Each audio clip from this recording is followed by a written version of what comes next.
Boa noite, bem-vindos ao Pito Final desta semana, um programa desportivo onde nós vamos dar destaque sempre aos campeonatos amadores de futebol e, claro, também passar um bocadinho por os temas de atualidade do desporto, seja em qualquer modalidade.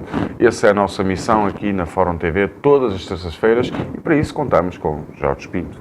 Obrigado, Jorge, bem-vindo. Nós vamos começar, Jorge, esta semana já...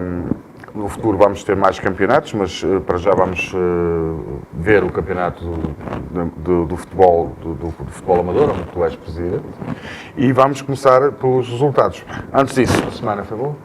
Sim, foi uma ótima semana e terminou da melhor forma. E claro, estamos aqui cheios de energia para começar mais uma que está agora no início e que será fantástica também. Muito bem. Gostava também de avisar que vocês podem todos participar connosco neste programa. Basta só enviar um e-mail para o geral@forumtv.pt ou então através do Facebook, deixar na caixa de mensagem qualquer tema onde, ou possivelmente depois o comentador poderá responder a nível escrito, ou então no próximo programa, nós, se acharmos conveniente, debateremos o tema que vocês nos sugerem. Para já, vamos então ver como está o campeonato do futebol sénior da Liga Magalhães e Vinhas da época 2017-2018. Em primeiro lugar temos o Futebol Clube Boelho, com 10 jogos e 23 pontos. No segundo, o Cabeça Santa, onde segue com 22 pontos. Esta semana ficou a um ponto do primeiro, mas também de realçar que o Boelho tem menos um jogo. Em terceiro, o Irivo. Em quarto, o Portela do Monte. Quinto, o Ordins. O sexto, a Águias de Galego. O sétimo, Cruzeiro, que vai com 16 pontos. E depois, mais para o fundo da tabela, temos o Rãs com 13 pontos. O Ribas com 10 pontos. E o Figueira, 7. E a seguir, em último, o Valpedro com 4 pontos. Esta é a classificação desta semana, Jorge, do campeonato sénior, né, de futebol sénior. Isto continua aqui o Boelho em primeiro lugar, portanto, realmente o Boelho é um caso extraordinário, não é?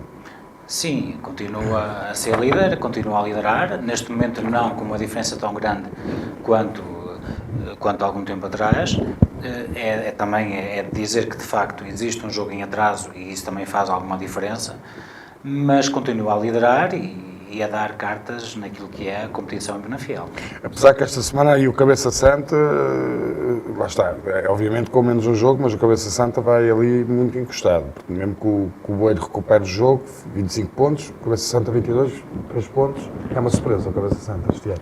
Sim, o Cabeça Santa este ano está a ser a equipa revelação, está a ser aquela equipa que está a dar cartas e que está a surpreender pela positiva nesse aspecto. Para isso, os resultados, e é aquilo que eu sempre digo a todas as equipas, que de facto é importante jogarem à bola, é importante fazerem acontecer no jogo para que as coisas, para que haja sucesso. E o Cabeça Santa, como todos os outros que estão a competir, têm feito as coisas nesse sentido, e claro que alguns têm mais sucesso, outros têm menos sucesso, mas o princípio é esse. O Valpedro e o Figueira é que estão no fundo da tabela, não é? São clubes que este ano ainda têm muito trabalho pela frente. Sim, é assim, às vezes os que estão no fundo acabam por ser os primeiros em algumas coisas e acaba por... alguém terá que se destacar, alguém tem que ficar mais para baixo, como em tudo na vida e no futebol também não foge à regra. Mas isso não quer dizer que tenham estado mal naquilo que fizeram até hoje, ou seja, as coisas por vezes não correm tão bem, o plantel não é o melhor, as escolhas no início da época também não são as melhores e por vezes é o fator sorte que também vai ajudando aquelas equipas que são um pouco mais, que arriscam mais e conseguem também ter o fator sorte do lado deles. E agora passamos para as imagens, já está aí no ar, temos a tabela de classificação do futebol júnior de 2017-2018, onde em primeiro lugar segue o Boelho com 29 pontos, o Rãs logo atrás com menos um jogo 23 pontos, o GVN também com menos um jogo em terceiro lugar com 19 pontos, o Cabeça Santa com menos um jogo e está em quarto lugar com 12 pontos, o Irivo em quinto lugar e 12 pontos, o Retorta com 5 pontos e vai em sexto lugar e em último o Ludares com 4 pontos. Jorge, é engraçado aqui o Boelho também Júniores estar em primeiro lugar, não é? Está bem que tem um jogo, ou tem tem um jogo a mais que, por exemplo, o segundo classificado, que é o Rãs, mas isto prova também que, a nível de formação, está a resultar e depois passam para os séniores e continuam os bons resultados. Sim. Sim, isso de facto é um caso de que a formação é importante e é importante ter formação para conseguir ter bons jogadores naquilo que é a Liga Sénior e que é a Primeira Liga. E o Boelho tem esse resultado, há outros clubes que também têm a formação, eu tenho incentivado a formação e acho que estamos a conseguir. Este ano temos mais equipas de júniores também nas equipas e eu acho que está aí um exemplo que todas as outras equipas deviam seguir, que é de quererem ter formação, principalmente em júniores, no futebol 11, para que possam ter bons jogadores, jogadores da terra, jogadores que possam todas as semanas representar o clube e jogar com amor à camisola. Passamos já para a tabela classificativa do futsal feminino sénior de 2017-2018, que é a Liga Lancaster Kings School, onde vocês podem ver aí nas imagens. Em primeiro lugar vai o Lustosa com 28 pontos, em segundo o Real com 25 pontos, os aliados do Lordelo com 24 pontos, a Aliança de Gandra em quarto lugar com 24 pontos, o Rio de Moinhos em quinto com 23 pontos, e depois, mais para o fundo da tabela, em sexto lugar o Irivo com 7 pontos, Ordins com 4 pontos, peço desculpa, e em último lugar o Abragonense com 3 pontos. Aqui na Liga de Futsal, que é uma liga muito heterogénea, temos aqui clubes de Paredes, clubes de Lousada e depois também, obviamente, com clubes aqui de Penafiel. É uma liga muito competitiva, não é? Nós podemos ver aqui pelos resultados, ok, em primeiro lugar, Lustosa com 28 pontos, mas logo a seguir temos 2 clubes, ou 3 clubes, ou 4 clubes ali com ponto ou 2 de separação. É competitiva esta liga? Sim, é uma liga muito competitiva e é importante dizer que temos o Abragonense em último lugar com 3 pontos, mas que é uma equipa que foi feita nova, que está a competir este ano pela primeira vez e que está-se a adaptar e ainda a formar aquilo que é a equipa de futsal feminino, neste caso em Abragão. Mas é uma liga competitiva. Nós temos hoje, eu já disse isto várias vezes, um futsal feminino muito forte, muito competitivo e a nível de qualquer equipa federada a jogar futsal na região. Ok, já de seguida lançamos aí já no nosso VT o futsal jovem Benjamin 2017-2018 e aqui o Abragonense, ao contrário do futsal feminino, está em primeiro lugar com 12 pontos, juntamente logo a seguir com o segundo lugar o Fonte Arcada com também os mesmos pontos, mas é preciso ver que o Abragonense tem menos no jogo. E depois em terceiro lugar o Luís com 9 pontos, Erivo em quarto com 3 pontos e último o Desportivo de Canelas com 0 pontos, ainda em 5 jogos ainda não conseguiu pontuar. Este aqui dos jovens Benjamin ainda é muito pequeno, portanto temos só 5 equipas a jogar. Sim, e há aqui uma diferença, não é? Os 2 primeiros, ok, vão destacados, mas depois há uma grande diferença entre o terceiro e, por exemplo, o quarto, que vão de 9 pontos para 3 e o Desportivo de Canelas ainda não conseguiu faturar 1 ponto sequer. Sim, isso a formação são campeonatos mais pequenos, com menos equipas, em que vão funcionando ao longo da época com aquilo que é as nossas jornadas concentradas, tanto os benjamins, iniciados, infantis e juvenis, que é o caso de tudo que está nessa classificação. São equipas que jogam de todas as semanas num local concentrado, onde toda a competição é feita naquele local. Nós não podemos ter muitas equipas, ou seja, as equipas que temos acabam por ser 5, 6, 7, algumas 8, e é um pouco aquilo que nós podemos fazer a nível de formação. É claro que no futuro poderá ser abrangente a mais escalões, a mais equipas, mas para isso teremos que ter também meios logísticos para o fazer e não é fácil. E é importante salientar que todas essas equipas que são complemento de muitas vezes que os clubes têm de outras equipas, em que a nível de staff e aquilo que é o ter gente nos clubes para acompanhar, que é o grande problema que temos nas associações, que é a questão do caso que vamos falar a seguir. Muito bem, agora tudo seguido, nós hoje destacamos aqui o futsal jovem, mas agora vamos de seguida ver as 3 classificações que faltam. E começamos pela futsal jovem juvenil, que em primeiro lugar com 13 pontos e 5 jogos vai o Ordins, em segundo lugar o Rio de Moinhos com 10 pontos, em terceiro o Luís com 6 pontos, em quarto o Desportivo de Canelas com 4 pontos e em quinto e último vai os Águias de Santa Marta com 1 ponto. No futsal jovem iniciado, temos em primeiro lugar o Porto Mineiro, uma equipa de Castelo de Paiva com 12 pontos. O Luís vai com 10 pontos, em segundo lugar, em terceiro o Ordins 7 e depois quarto o Rio de Moinhos com 6 e, mais uma vez, sem faturar, em último lugar, o futsal jovem iniciado, o Canelas com 0 pontos. No futsal infantil, que eu já falei, há aqui uma equipa que em primeiro lugar vai, que é o Couto Mineiro, é uma equipa também fora aqui do concelho. Sim, é uma equipa Castelo de Paiva, é uma equipa que faz o nosso campeonato e acaba por ter um grande empenho e uma grande logística. E há um para se esforço, deslocar. não é? Porque eles Sim, são sim. do fundo do concelho de Castelo de Paiva. Sim. É uma distância bastante grande, mas já cá estão há bastante tempo e aquilo que fazem e pela forma que têm cá estado só prova também de que as nossas competições são atrativas e são competições de que as pessoas gostam de participar. Muito bem. Jorge, ficamos por aqui, nestes comentários do Campeonato de Futebol Amador aqui de Penafiel.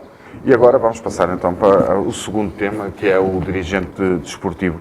E aquilo que se passa nos dias de hoje, o desporto amador não está representado apenas pelas competências dos treinadores ou simplesmente pelo valor dos próprios atletas. O papel dos dirigentes desportivos surge como um ponto fulcral para o desenvolvimento das atividades. Isso é o que move, no fundo, todos os dirigentes associativos. Mas depois temos os clubes desportivos, enquanto organizações, também implicam a existência de pessoas com a responsabilidade, não é? Que os organizem, definirem objetivos e promoverem as suas principais atividades, assim como certificarem o funcionamento atual do futuro e da organização. E eu começava a perguntar, tinha aqui 4 ou 5 questões, e a primeira são, quem são essas pessoas? É assim, isto de facto é um tema bastante abrangente e nós teríamos aqui muito que falar.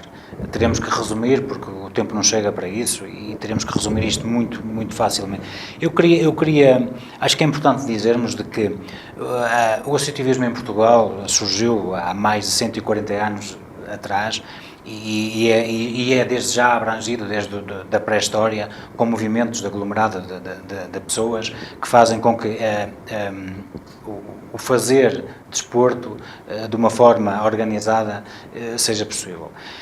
Portanto, acho que é importante dizer também que todos os países, e eu teria aqui uns apontamentos de umas tabelas sobre o que é os países da Europa e qual é que é o volume de voluntariados que temos nas organizações, e acho que é importante salientar, e aquilo que diz o estudo, é que de facto os países mais industrializados, os países mais envolvidos, têm mais gente a fazer voluntariado nas associações, têm mais dirigentes desportivos, mais pessoas a fazer com que estas atividades e estas associações se desenvolvam nos países.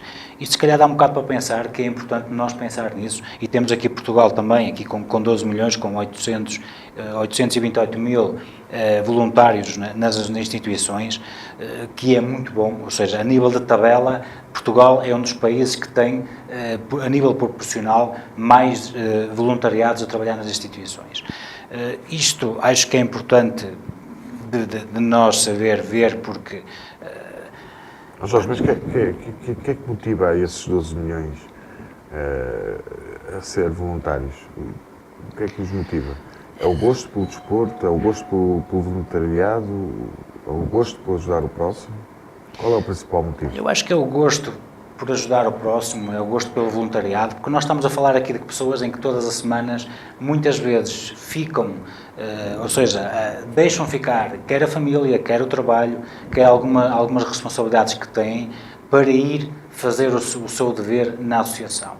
Porque o dirigente desportivo, além das responsabilidades que tem, como falámos há pouco, de que hoje as associações não são só atletas e o massagista e o treinador, mas têm por trás dessa gente os dirigentes que estão a gerir toda essa estrutura. E nesse caso, nós temos que ter dirigentes, e neste caso presidentes e pessoas que estão à frente das associações, que tenham poder de decisão, que tenham poder de resolução de conflitos, que tenham poder de gestão de recursos, que consigam ter decisão.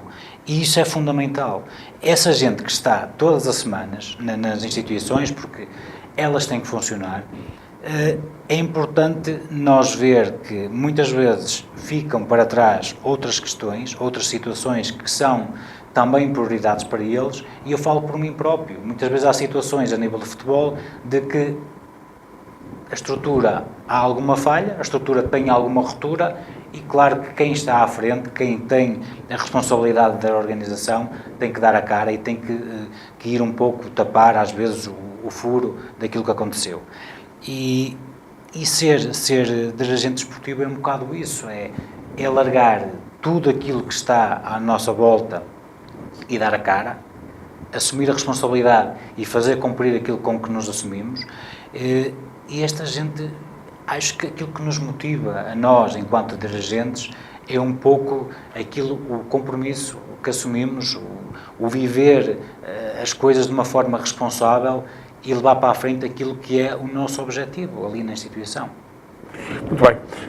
Jorge, pois já temos algum tempo esgotado, mas gostava só de perguntar, e vem um bocado ao encontro do tema que trouxeste ainda hoje, que é o dirigente desportivo, neste caso voluntariado, mas nós temos aqui um dirigente desportivo nacional que tomou uma decisão de levar uma Assembleia Geral no dia 17, estamos a falar de Bruno Carvalho de Sporting. Como é que tu vês, ou qual é, na tua opinião, a imagem que se está a transmitir para fora?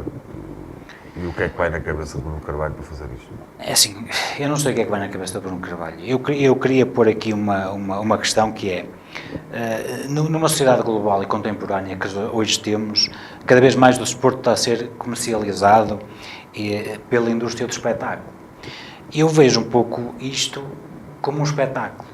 Acho que por trás daquilo que se passa nas competições a nível nacional e nas competições da elite, cria-se por vezes um espetáculo que as pessoas acabam por fazê-lo de uma forma propositada para atingir algum objetivo. E eu pergunto até que ponto é que isto é saudável para o desporto no futuro. Para mim não é. Eu acho que dirigentes, eu não quero, isto é a minha opinião e cada um tem a sua opinião e respeito tanto a instituição Sporting como todos os adeptos e todos os associados, mas eu acho que pessoas como o Presidente do Sporting, por aquilo que eu vejo e as declarações que ele tem feito, acho que não fazem falta numa instituição. Acho que... E eu concordo contigo. Por hoje é tudo. Obrigado, Jorge. Antes de acabarmos o nosso programa desta semana, eu já na semana passada lancei aqui um desafio e gostava de dizer que no próximo domingo o Penafiel joga em casa no Estádio Municipal de 25 de Abril, frente ao Varzim de Futebol Clube, e nós temos 2 bilhetes para vos oferecer para esse jogo.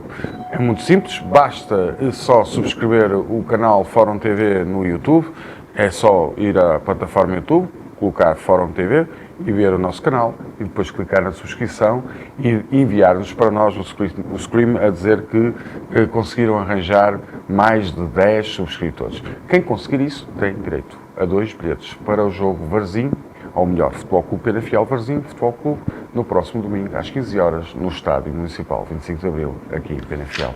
Quanto a nós, foi o apito final desta semana. Voltamos na próxima terça-feira para mais atualidade com toda a informação desportiva dos campeonatos amadores e depois também com temas nacionais. Uma boa noite, Paulo Lopes, até lá. Com o apoio